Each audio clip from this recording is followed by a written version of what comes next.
Her son wiped cake on her cheek during a toast she paid for. Evelyn Brooks, widow and lifelong planner, didn't wipe it off. Ryan, the groom and once favored beneficiary, laughed while donors applauded. By morning, his wedding funds were revoked, his access revoked, and his legacy erased. She'd spent years financing his future now. She was funding her boundary. And when he cried betrayal online, she replied with a contract and a courtroom. All right. Before we dive into this crazy story, do me a favor, subscribe, and tell us where you're watching from. The frosting hit Evelyn's cheek and the applause hit harder. The sting wasn't in the frosting, it was in the sound that followed. First, the clink of her glass slipping from her hand and bouncing off the tablecloth. Then a beat of silence, crisp and surgical. Then the laughter. Not the kind that lifts a room, but the kind that slices. Applause rose like a curtain call, and someone whistled. Evelyn stood, still holding her toast card, now smeared with a smudge of buttercream. Her fingers trembled. Her cheeks flushed not from the frosting, but from the heat crawling beneath her skin. Ryan tilted his head and chuckled, wiping his fingers on a napkin with the smug ease of a man who'd done this before, who knew the world would laugh with him, who counted on it. From across the room, Danielle's eyes locked with hers. Her expression wasn't just disbelief, it was betrayal, raw and maternal. She didn't move, she didn't clap, she didn't smile. Evelyn saw the way Danielle's jaw clenched, the subtle twitch in her left eye, the restrained fury in her posture. But she also saw something else: hesitation. The kind that grows between family members who've been taught to choose silence over shame. Evelyn turned. The ballroom's chandeliers sparkled like diamonds, throwing light onto the faces that had already forgotten her dignity. Phones were already snapping photos. Someone had turned the music up again. The moment had been absorbed, sanitized, and folded into the evening like just another anecdote. She walked. Not fast, not slow, just forward. Through the open archway, past the dessert table ironically untouched, and into the quiet hallway lined with framed paintings of past donors and dead philanthropists. She found the ladies' room without thinking. A place she could disappear. Inside, the mirror met her like an old enemy. There she was, frosting like war paint streaked across her cheekbone, mascara already smudging from the heat in her eyes, her hair still perfect, pinned with gold clips, her pearls steady at her collarbone, the illusion of control barely holding. She didn't cry. Instead, she reached into her clutch and pulled out a tissue. Then another. She wiped slowly, carefully, almost ceremonially. The icing clung. It didn't want to let go. It smeared before it disappeared. She opened the faucet and rinsed her fingers under the water, watching white trails swirl down the basin. A quiet breath. Then she reached deeper into her purse beneath the compact. Beneath the peppermint tin and emergency sewing keystand, pulled out the thick envelope she hadn't intended to open tonight. The venue contract. She placed it on the marble counter beside the sink and unfolded it.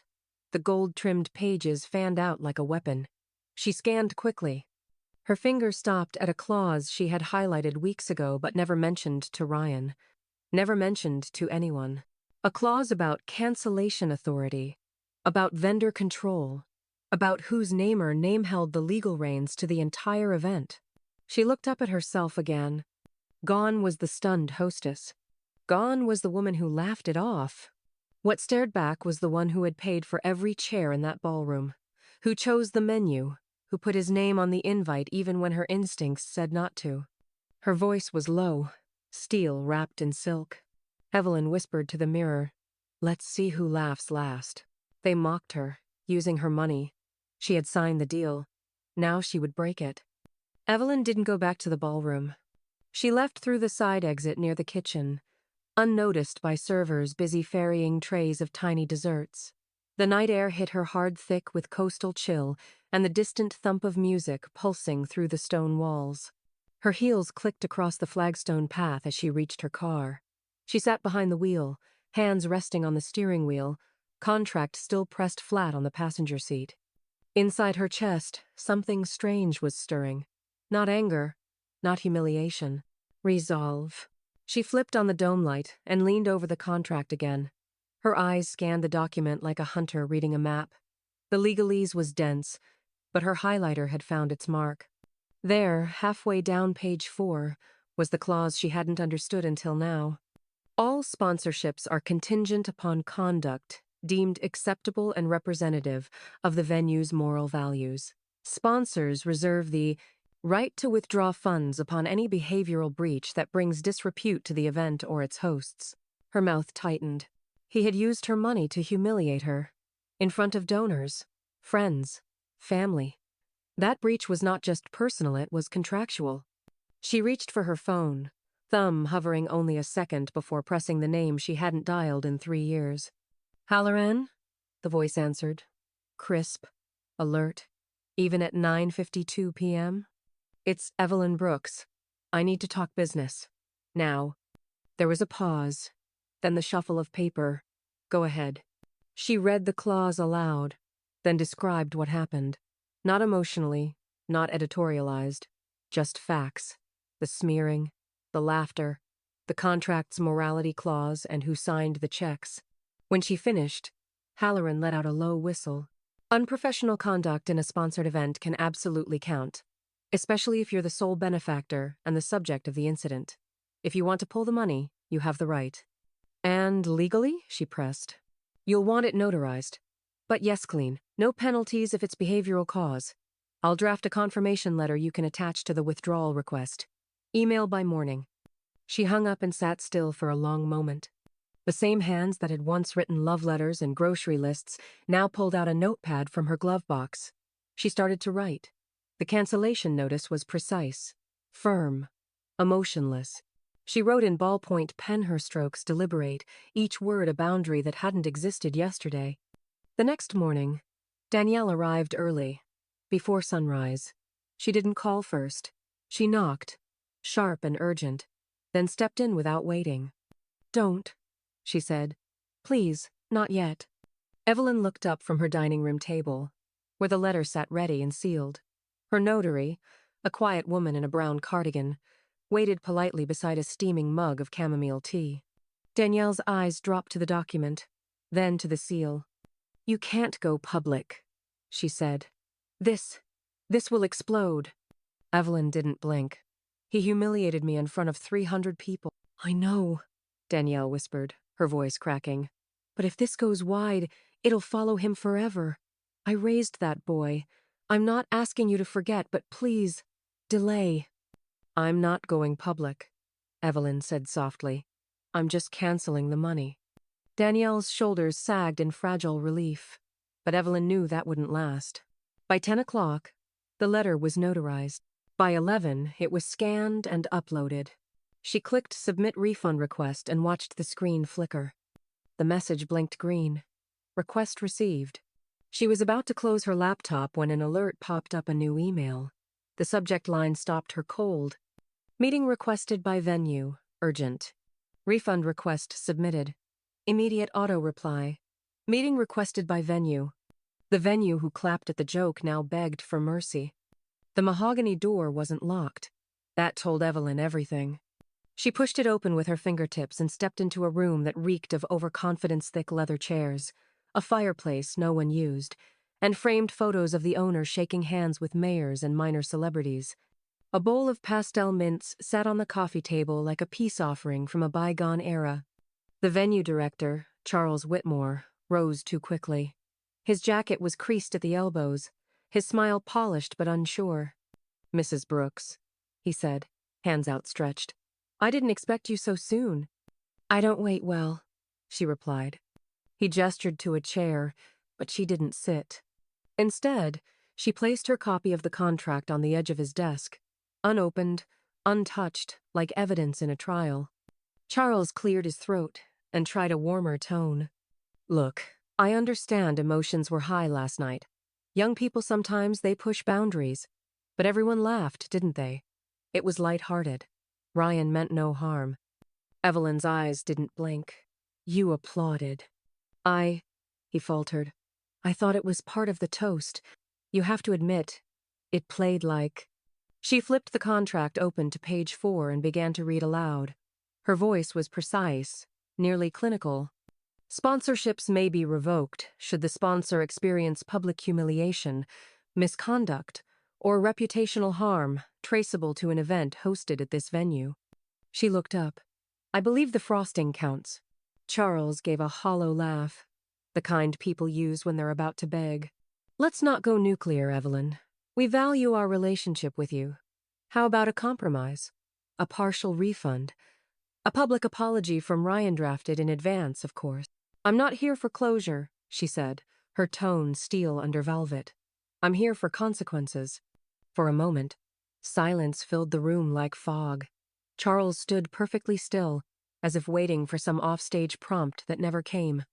Then he reached for his tablet, typed something rapidly, and let out a small breath. The refund will be processed in full. Within 24 hours, I'll have confirmation emailed. To you personally. She nodded once. That was enough. As she turned to leave, he tried again. Evelyn, this could go badly for him. Ryan, for all of you. She paused at the door. So could pretending this never happened. She walked out without looking back, her heels echoing down the marble corridor like punctuation marks at the end of a long, overdue sentence.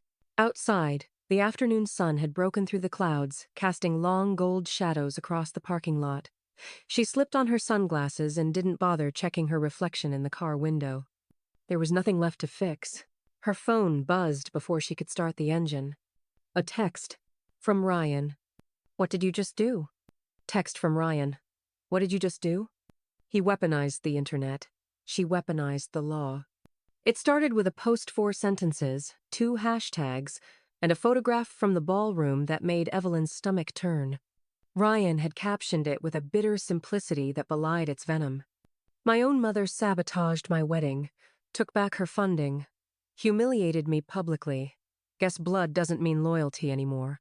Number family betrayal. Number thanks, Mom.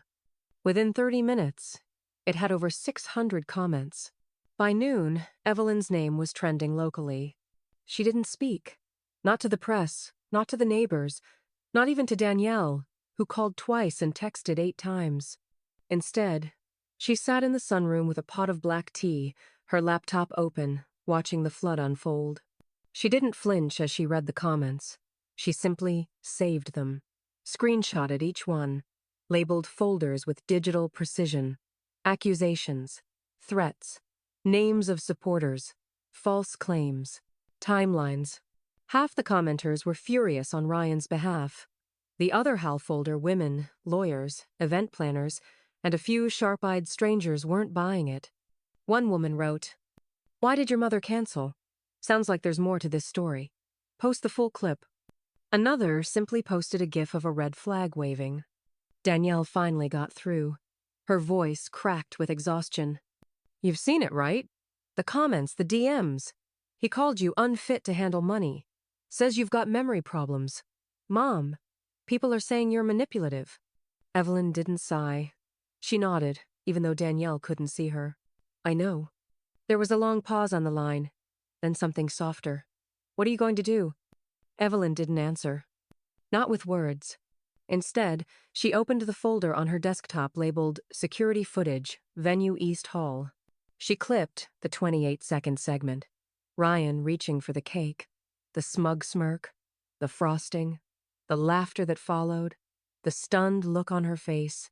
No narration, no edits, just facts. She uploaded it with no caption. Within an hour, it spread like fire. A parenting blog picked it up.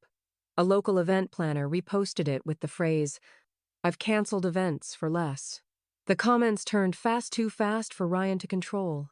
Someone found a photo of him drinking with groomsmen before the ceremony, captioned, Bet this was before the joke. The narrative unraveled thread by thread.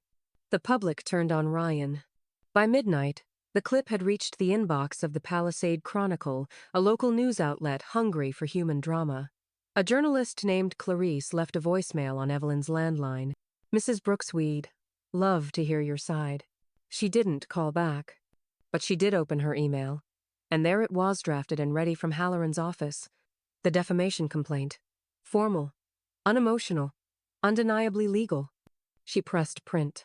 When the doorbell rang, she assumed it was Danielle. It wasn't. Through the frosted glass, she saw the outline of a tall, frame-slouched, angry, pacing. No knock, just presence. Ryan. He was at her door. Ryan shows up at her house uninvited. He wanted silence. She gave him strategy. The shouting started before she even reached the front door. "You've ruined me!" Ryan's voice cracked down the length of her lawn, loud enough to rattle the birdbath. A neighbor's curtain twitched. Somewhere down the block, a dog barked. Evelyn didn't flinch. She moved with deliberate calm, drawing the deadbolt with the same grace she used to butter croissants. When she opened the door, she wasn't empty-handed. In her right hand was a manila folder, the printed refund receipt clipped to the top. Ryan's chest rose and fell like a man who'd been sprinting through his own rage. His hair was tousled, his tie undone. The phone in his hand lit up with a message he didn't read. She held the folder out without stepping onto the porch. "This," she said, "is the record of the funds I withdrew." His eyes narrowed, scanning the paper as if it might vanish. "You don't get it," he snapped. "You've wrecked everything. My wedding's the talk of every gossip blog. I've lost 3 clients today. People think I'm unstable." "No," Evelyn said, her voice quiet but razor sharp. "They think you're careless. They saw what you did with your hands, with your smile, and they made their own conclusions." He swore under his breath. "You couldn't have just called me? You had to go full scorched earth?" "You humiliated me," she said, stepping forward. "With money I gave you. With trust I lent you. In a room full of people who were clapping for my generosity. You used it as a stage and assumed I'd applaud myself." He stared at her like a stranger. His mouth moved before his words caught up. "Fine. I'll delete the post. I'll issue a statement. Just stop pushing this. Don't take it further." Evelyn didn't move. "This isn't damage control," she said. "This is my name. I built it for 40 years. You borrowed it, and you smeared frosting across it." Ryan's voice lowered. "Then I'll sue." She raised an eyebrow. "I've got receipts too, Mom." Evelyn held his gaze for a long, terrible moment.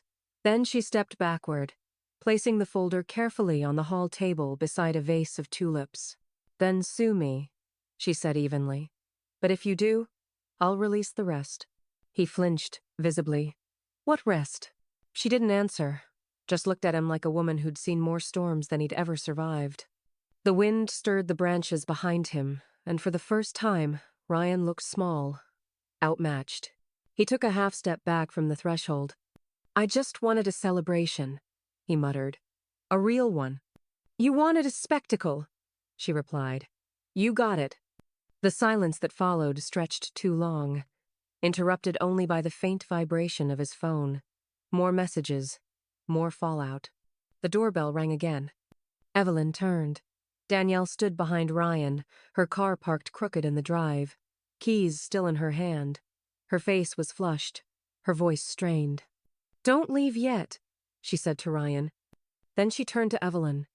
"You don't know the half of it," Danielle said, holding out a small, leather-bound planner. "I didn't want to bring this into it, but I found the receipts. From the gifts you gave him last year, he pawned half of them. Lied about the rest." Ryan's face paled. Danielle reveals Ryan misused past gifts too. This wasn't the first betrayal, just the first public one. The leather-bound planner lay open on the kitchen island, its pages warped slightly from years of handling. Danielle stood beside it, flipping with quiet fury. Her fingertips stopped on a photocopied bank slip dated the 14th of April, 2019. "See this?" she said, barely above a whisper. "That wasn't your signature. He took out $5,000, said it was for emergency dental surgery." Evelyn didn't answer. Her gaze lingered on the loopy, exaggerated cursive. It looked like her name if her hand had been drunk or trembling. It wasn't hers. Danielle turned another page. "And this 1/1200 at Belmore Jewelry. That was supposed to be your birthday present from him. You reimbursed the charge. He kept the money." Each page built a story Evelyn hadn't agreed to tell, but now that it was being read aloud, she couldn't look away. She walked to the den, where her old metal filing cabinet sat wedged between dusty bookcases, keys still on the hook. She opened the drawer and pulled out her statements years of them. Faintly yellowed, meticulously alphabetized, trust in paper form. With Danielle beside her, she laid them out across the table. It didn't take long. Multiple lines matched the planner. Withdrawal patterns, transfers, checks she never wrote. The betrayal wasn't sudden. It had been slow, quiet, wearing her down over time like a faucet dripping into silence. She picked up her phone and dialed. Halloran, came the now familiar voice. "I want everything pulled," Evelyn said, her voice crisp. "Property, insurance, business filings, any document that has my name, his name, or both." Halloran didn't ask questions. Understood. The phone clicked off. She returned to the files. Page after page revealed more than she'd expected, but it was the deed folder that stopped her cold. Danielle reached for it, but Evelyn opened it herself. And there it was. A note dated 2017. Equity draw authorisk assigner R. Brooks.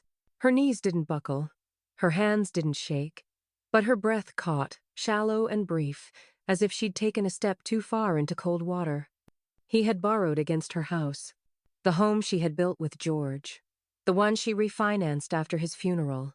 The one with her garden, her sunroom, her memories. She sat down, hard. Danielle reached for her wrist. "You okay?" "I'm focused." The word felt strange, but right. Not angry. Not even shocked. Just exact. Danielle retrieved her laptop and began building a timeline. Evelyn dictated dates. Danielle cross-checked names. Every gift, every excuse, every year Ryan had taken more than was ever offered. By nightfall, Evelyn was back on the phone. "He's touched accounts that weren't his," she told Halloran. "I want his access frozen, every account he's seen, touched, linked to.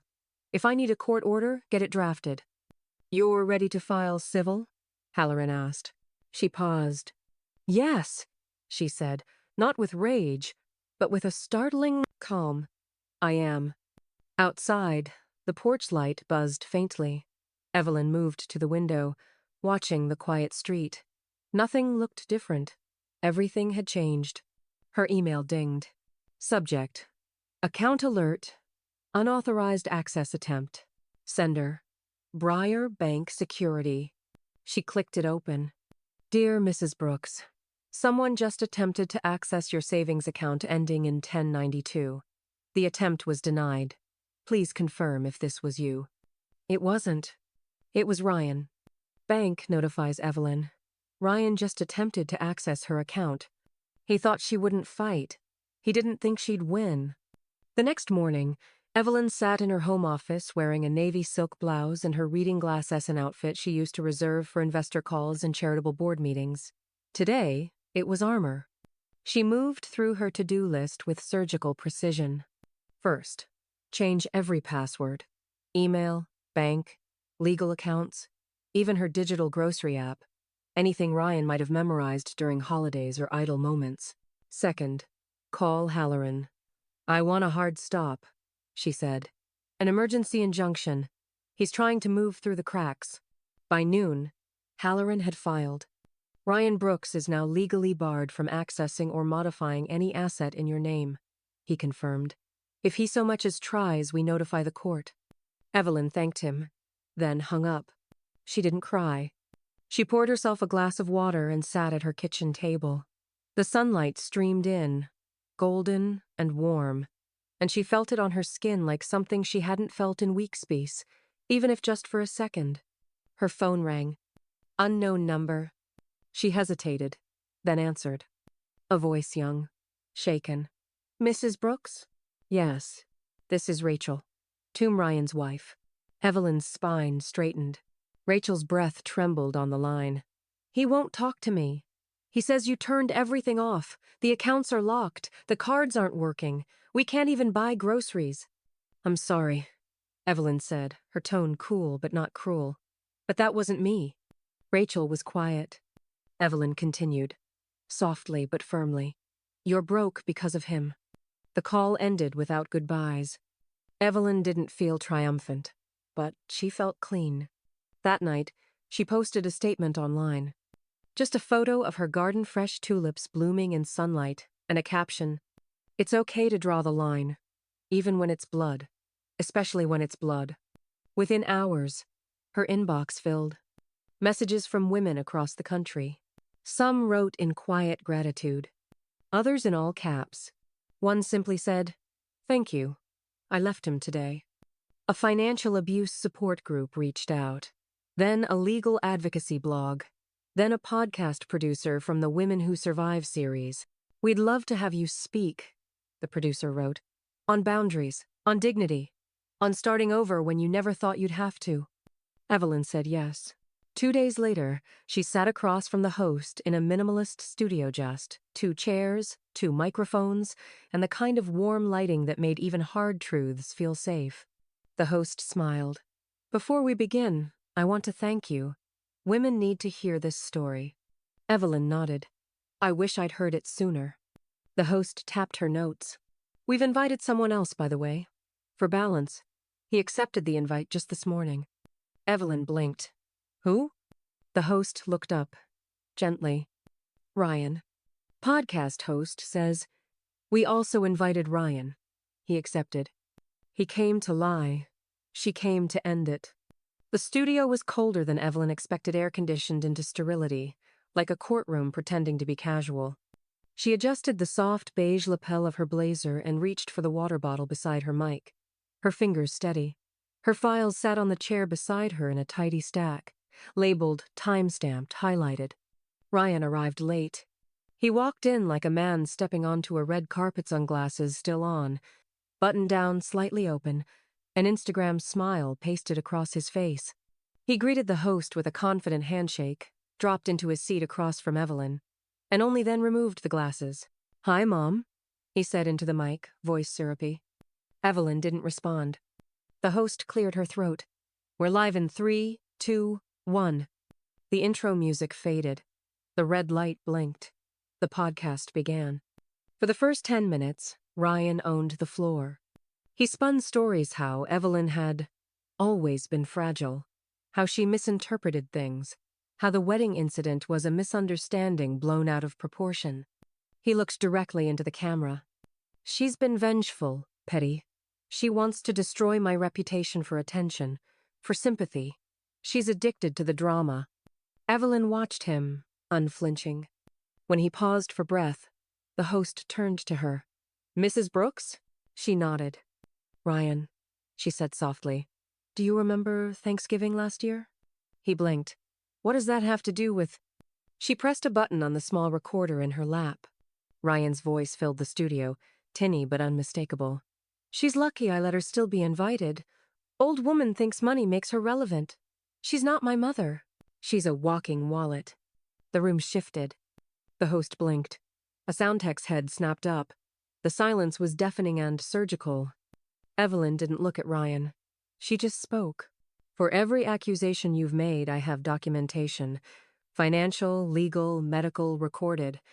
You said I'm unstable. Halloran's mental health affidavit disagrees. You said I was vengeful. The injunction says otherwise." She reached into her folder and pulled out the notarized order. "You said I was attention-seeking, but the only media contact I responded to was this one, so that women like me know they aren't alone."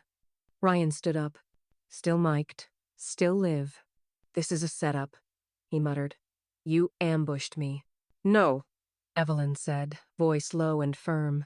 "I invited you to speak. You chose to lie." He yanked off his mic, dropped it on the floor, and stormed out. Major twist number 2. Within 24 hours, the venue filed suit against Ryan. The lawsuit was made public by the end of the next day, an official claim from the venue for willful defamation using private contractual details Evelyn had not disclosed. He had used her documents in interviews. He had quoted lines out of context. He had blamed them by name. The venue's attorney released a statement. "We supported Mrs. Brooks' right to privacy. We did not authorize Ryan Brooks' commentary, nor his attempt to profit from slander. Ryan's fanbase split. By evening, Evelyn's inbox was full again, lawyers offering help, survivors thanking her, and reporters now asking for quotes about Ryan's recklessness, not hers. But it was his post that landed hardest. Just 5 words, typed in a story format he knew she'd see. "She's not my mother anymore." Ryan posts, "She's not my mother anymore." He erased her title. She erased his legacy. The office was small, but the view overlooked the marina quiet horizon of sailboats rocking in their slips. Evelyn sat across from her estate attorney with a cup of jasmine tea cooling beside her. The folder in front of her contained everything that used to be sacred. Her will. She turned to the final page, signed her name in steady ink, and handed it back. Danielle watched from the corner of the room, arms crossed, breath caught. When the attorney asked who she wanted listed as executor, Evelyn answered without hesitation. "My daughter," she said. No qualifiers, no caveats. Danielle blinked quickly and nodded. It felt like a chapter closing without bitterness, just clarity. Later that afternoon, Evelyn logged into her foundation account. A portion of the refunded wedding fund's $25,000 was wired to 3 elder advocacy nonprofits. One focused on digital fraud prevention, another on financial abuse, the third on legal literacy for aging women. She didn't post about it, she just did it. What she did post came later that week. A single-shot video filmed from her garden, tulips bright and blooming behind her. No edits, no music, just Evelyn in a linen blouse, looking straight into the lens. "I used to believe love was unconditional. Now I believe love is sacred and conditional, conditional on respect, safety, truth. This is what boundaries look like." She smiled, not for the camera, for herself. The video was shared 2.3 million times in the first week. News outlets called it a masterclass in dignity. A New York Times op-ed cited her case as a blueprint for personal accountability in the digital age. Even Forbes Women ran a piece. Evelyn Brooks, how one widow turned the internet into her courtroom.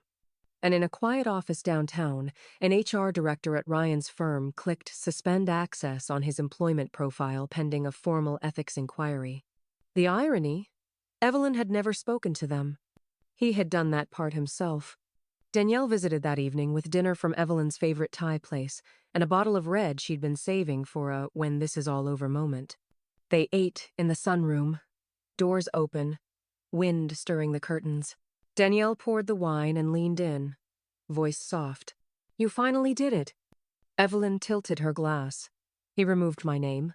I replaced his future." For once, it wasn't a threat. It was a fact. They toasted in silence. After Danielle left, Evelyn opened her inbox one last time. One subject line blinked back at her, flagged in gold by the algorithm. Civic Courage Award. Finalist notification. Award nomination email. Civic Courage. Finalist. The same world that once laughed now listened. The stage was larger than Evelyn had imagined. Not just wide, but tall, suspended in white light, with a sea of faces beyond it. Thousands in the audience, cameras mounted like watchful eyes. A quiet hum of anticipation ran through the auditorium. She stood behind the lectern in a navy suit that caught the light like silk armor. Her speech was folded neatly in her hand, but she didn't look at it. The teleprompter glowed. She didn't look at that either. Instead, Evelyn stared straight ahead, into the lights, into the silence, and began. When someone smears cake on your face in a ballroom, people laugh.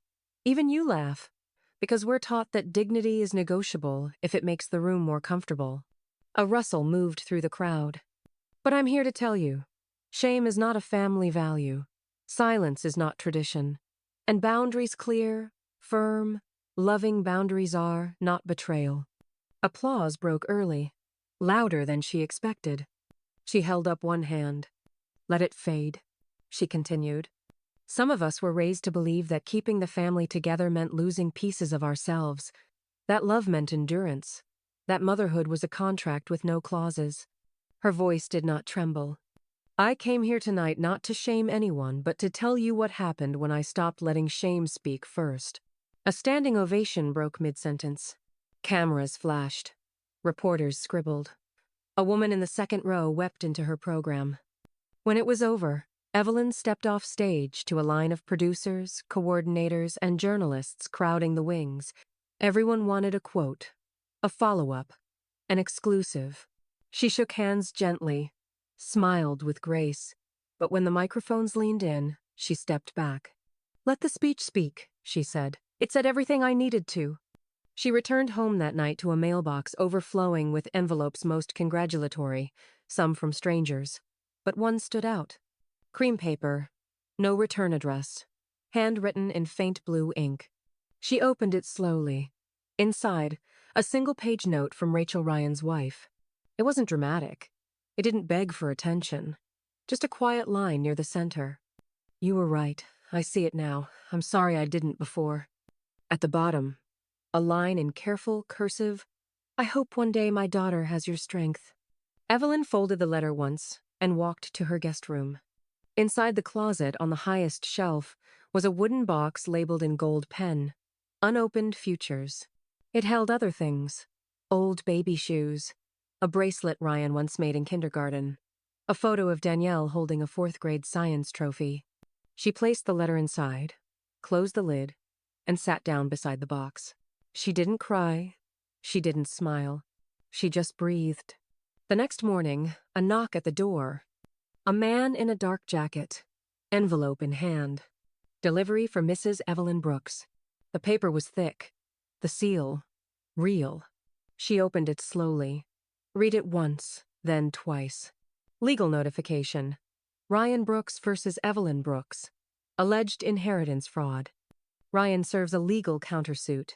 Inheritance fraud. He gambled her dignity. She counters with his receipts. The courtroom was cold. Not just in temperature, but in tone, every surface polished, every word weighted. Evelyn sat at the plaintiff's table, hands folded on a yellow legal pad, her spine straight, her eyes unflinching. She wore the same pearl earrings George gave her on their 20th anniversary. Across the aisle, Ryan shifted in his seat. His lawyer whispered something into his ear, but Ryan wasn't listening. He stared at Evelyn as if willing her to fold. She didn't blink. The judge entered. Proceedings began. Ryan's attorney went first, reading the countersuit with slow, performative emphasis. They spoke of emotional trauma, of coercive financial retaliation, of unlawful disinheritance after a lifetime of filial support. Evelyn didn't interrupt. She waited. When it was her turn, Halloran rose with a poise that didn't need theatrics. "We'd like to submit an audio recording into evidence," he said calmly. The courtroom speakers clicked on. Ryan's voice filled the air smug, sharp, undeniable. "It's just frosting. She'll get over it. Trust me, when the cameras roll, the sympathy's all mine." A ripple moved through the room. Evelyn watched Ryan shrink an inch in his chair. His attorney pressed her lips together, whispering more now urgently. The judge leaned forward. "Mr. Brooks, was this recorded with your knowledge?" Ryan swallowed. "I wasn't aware it was being recorded at the time." "So you admit to the statement?" He paused too long. "Yes," he muttered. The judge nodded slowly. "Noted." Halloran returned to his table and placed a folder in front of Evelyn. She stood. Her voice was clear, even, unshaken. "I'd like to read a letter. Not to the court. To myself." The judge nodded. She unfolded a single page handwritten in navy ink. No embellishment. "I forgive me for the years I let someone call disrespect love, for thinking silence was grace, for believing that motherhood meant martyrdom. I forgive me for staying too long. And I celebrate me for leaving exactly when I did." She sat back down, her hands steady as they placed the paper on the table. The courtroom was silent for several beats. Then the judge spoke. "Based on the submitted evidence, the pattern of behavior, and the undue burden placed on the defendant by the plaintiff's own actions, I find in favor of Evelyn Brooks. Countersuit denied." Ryan's head dropped into his hands. No one moved to comfort him. Outside, reporters waited, but Evelyn didn't stop for them. She stepped into the car beside Danielle and shut the door before any microphones found her face. They drove home in silence, the kind that felt earned. That evening, a courier arrived with a document envelope. No warning, no message. Just one line inside. Property transfer deed. Unit 18B. Ivyview condominiums. Ryan's old condo. Awarded to Evelyn in full, court-ordered transfer. She looked down at the paper. She didn't smile. She just folded it in half and whispered, "Closure. With granite countertops. Evelyn receives title deed to his old condo as court-ordered asset." She didn't want the property, but the key felt perfect. The condo key was thin, silver, and sharp-edged slipped into a plain envelope marked, "Transfer complete." Evelyn turned it over in her hand, not because she doubted it, but because she didn't know what to feel. A deed was a legal thing, but this key it hummed with something heavier. Danielle drove her there the next morning. The Ivyview complex was modern, glassy, sterile. Rows of identical balconies, a lobby that smelled like lemon cleaner and quiet regret. They took the elevator to the 8th floor. Unit 18B. Evelyn unlocked it slowly. The space inside was empty, echoed when you spoke. Hardwood floors, neutral walls, an untouched kitchen island, a single bottle of whiskey left behind in the fridge. She stepped through each room like walking through a story she hadn't written. Danielle trailed behind her, hesitant. "You could flip it. Market's good. Get a profit and put it behind you." Evelyn ran her hand along the edge of the kitchen countercold granite, unforgiving. "No," she said. Danielle blinked. "No? I don't want to profit from the wreckage. I want to build something." It took 3 weeks. Evelyn worked quietly, with intention. The old living room became a reading lounge. The second bedroom, a private office for financial counselors. The kitchen once meant for cocktails and surface conversations now hosted coffee, tea, and laminated binders titled, "How to Reclaim What's Yours." The sign outside went up quietly. No ribbon cutting, no cameras. E.G. House. For every generation of boundaries. People came slowly, at first older women with careful eyes. Widows with paper bags of bank statements. Daughters of silent mothers who'd taught them survival but not structure. Cards began appearing in the mailbox. "Thank you for giving us back a place to start." "I brought my mom." She finally said no. "I didn't know what peace was until last Tuesday." The local paper ran a small feature above the fold. "Cake. Gate Queen turns condo into Courage Hub." Evelyn laughed at the headline. Not out of bitterness, but because, somehow, it fit. Life had come full circle. That evening, she stood on the condo's tiny balcony and looked out over the city. It didn't feel like revenge. It felt like redemption. She sipped her tea. Danielle called. "I just got confirmation. Your name's the only one on every remaining joint account. Ryan's been removed. Officially." Evelyn said nothing at first. She just looked down at the silver key resting on the patio table. Finally, "Good. That chapter's closed." The next morning, her assistant handed her a sealed envelope that had come to E.G. House via courier. No return address. Just a gold foil stamp from the Elder Rights National Council. She opened it. Inside, a single line stood out in bold. "We are honored to invite Evelyn Brooks as the keynote speaker for our 47th National Elder Rights Conference." Evelyn is asked to keynote the National Elder Rights Conference. She was never just the wedding donor. She was the story they didn't see coming. The book began with the frosting. Not the smear across her cheek, but the moment just before.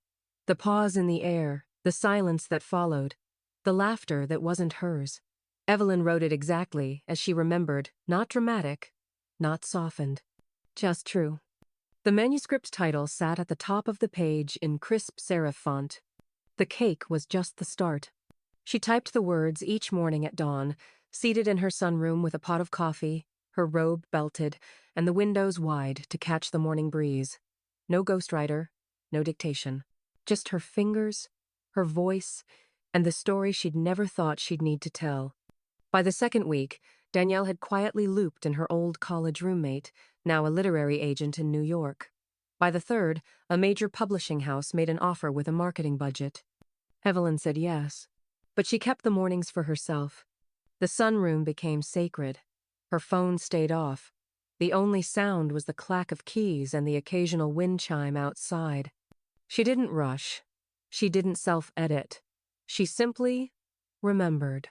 Remembered what it felt like to laugh at jokes she didn't find funny, to sign checks that doubled as apologies, to host parties for people who called her too much when she didn't. The book wasn't about Ryan. Not entirely. It was about all the moments she'd traded her voice for peace, and how she'd gotten them back loudly, unapologetically. Danielle took over the media side-filtering interviews, declining the sensational ones. Evelyn didn't want her life turned into a headline again.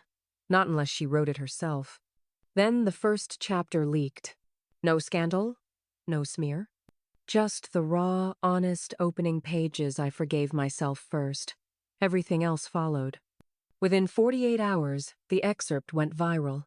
A librarian in Wisconsin posted it with the caption, "Required reading. For every woman who ever confused survival with silence." Within a week, 5 school districts requested curriculum rights.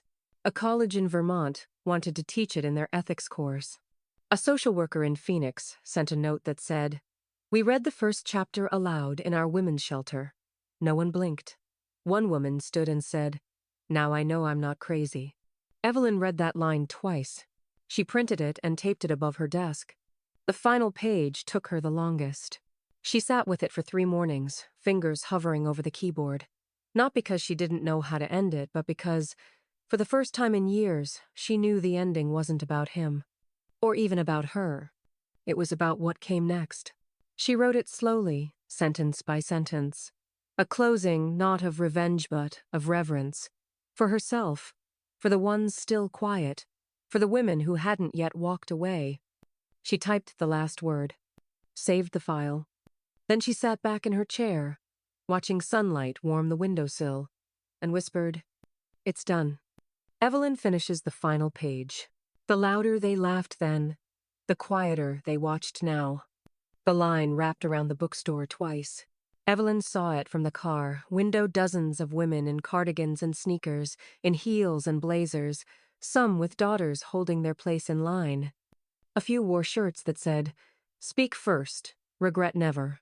Others just clutched worn, marked-up copies of The Cake Was Just the Start. Inside, the store buzzed with warmth not frenzy, but reverence. Evelyn sat behind a long oak table, a vase of fresh tulips at her side. Her pen moved with quiet ease. Name after name, smile after smile. Some readers cried. Some simply nodded. One whispered, "You gave me permission." Each book was signed the same way. With boundaries and grace, E.B. She didn't take a dime of the proceeds. Every check, every royalty advance, every bonus dollar went into a fund now co-managed by Daniel Legal Aid for elderly women navigating financial manipulation. No one should pay to leave a life that hurt them, she'd told the publisher. Near the end of the signing, a girl no older than 8 approached with a copy clutched against her overalls. Her grandmother followed behind, hand on her shoulder. The girl smiled wide. "You're the strong lady," she said. Evelyn blinked back the sting behind her eyes. "Sometimes," she said softly, "I try to be." As the event wound down, Danielle stepped forward with a small white box in her hands. She set it on the table without fanfare. Evelyn opened the lid. Inside, a single-layer carrot cake, her mother's recipe, recreated from memory. Icing smooth. No candles. No decoration. Just one word, piped in gold across the top. Power. Evelyn's breath caught. She looked up at Danielle. "Now that's how we eat cake," she said, voice low, smiling. That night, she returned home to a stack of mail waiting quietly on her hallway table. She flipped through it absently. Electric bill. Postcard from the Vermont College. An envelope with no name, just the address of the old venue embossed on the corner. Inside, folded in thirds, were 7 letters. No signatures. No return addresses. Just, "I clapped that night. I shouldn't have. You deserved better. I saw it and stayed silent. I'm sorry." Evelyn placed them in the unopened futures box. Not out of dismissal, but out of choice. She didn't need to reply. She didn't need closure from those who had watched. She already had her own. She walked to the door, turned the lock, and clicked it closed behind her. Outside, a breeze stirred the curtains. Inside, the silence felt earned. The next morning, a courier envelope arrived, marked by hand. She opened it at the kitchen counter with a slice of leftover cake beside her. One card. Thick cardstock. Gold foil edges. You are formally invited to the 92nd Annual National Women of Valor Ceremony nominee, Evelyn Brooks. Invitation arrives. National Women of Valor Awards Ceremony.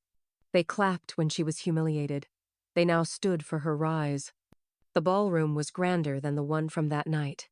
Higher ceilings, softer lighting, a stage framed by velvet curtains, not chandeliers. The National Women of Valor ceremony had gathered judges, activists, senators, and survivors into one golden-lit Rumiak seat occupied, each table a small island of applause waiting to happen. Evelyn stood just beyond the curtain. She wore slate blue silk, hair softly pinned, the pearl, earrings again, but this time, they felt like armor. Danielle stood beside her backstage, tissues already clutched in hand. "Mom," she whispered, voice cracking. "You don't need to say anything heroic." Evelyn smiled gently. "I already did. I just wrote it down first." A voice from the stage. "And now for the final honorary author, advocate and founder of E.G. House, Evelyn Brooks." The applause was instant. Then it grew louder. Then it became a chant. "Evelyn, Evelyn, Evelyn." She walked out slowly, letting the sound surround her, not as noise but as recognition. Lights warmed her face. Rows of fascism, tearful, some reverence stood as she reached the podium. She waited for quiet, then began. "I used to think survival was the reward. That if I stayed quiet long enough, gave generously enough, smiled widely enough, I'd be left in peace." Her voice didn't tremble. But silence isn't peace, and generosity without boundaries is not grace, it's surrender. Murmurs of agreement rippled across the room. "I funded a day I regret, but I no longer live inside that regret. I live in what came after." She looked up. "I funded that day," she said, voice rising. "But I own this one." The crowd erupted. Standing ovation. Tears. Roars. Danielle clapped so hard backstage her hands shook. She didn't try to hide the tears now. She didn't need to. Across town, in a dim motel off Route 7, Ryan watched the ceremony through a cracked phone screen. The signal flickered. The live stream lagged, but the applause cut through. He turned off the phone and stared at the ceiling. In the ballroom, Evelyn descended the stage slowly. Outside, the evening air waited like a reward. Cool, quiet, warm with sunset. Reporters leaned in, but she walked past them. She stepped alone into the golden light beyond the entryway. The sky was deep pink now, stained like watercolor above the skyline. Someone called her name. She turned. It was no one she knew. A woman simply nodded and said, "Thank you." Evelyn nodded back. She looked at the sky, breathed, and smiled. "This," she said to herself, "was never about cake." She paused. Then, softer, this was about self-respect. She paid for their party, but she owned the legacy.